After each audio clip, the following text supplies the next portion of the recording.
Une voiture se déplace sur une route horizontale à vitesse constante. Cette première affirmation parle donc de ce schéma-ci. On demande si son énergie cinétique varie. Nous savons que l'énergie cinétique d'un corps est donnée par l'expression EC est égale à la masse fois la vitesse au carré divisé par 2. Dans cet exemple-ci, la masse de notre voiture ne varie pas au cours du temps.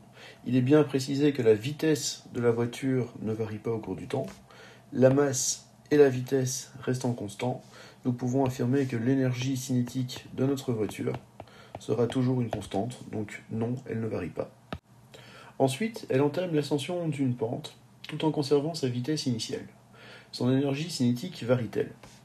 De nouveau, l'expression de l'énergie cinétique étant m fois v au carré divisé par 2.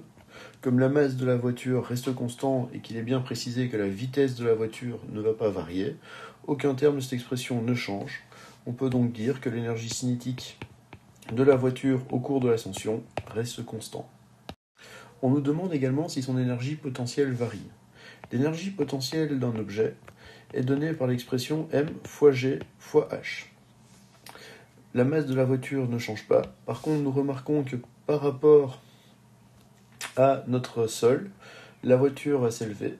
On va donc avoir une augmentation de la hauteur, ce qui signifie qu'au cours de l'ascension, l'énergie potentielle de la voiture va augmenter, car la hauteur augmente.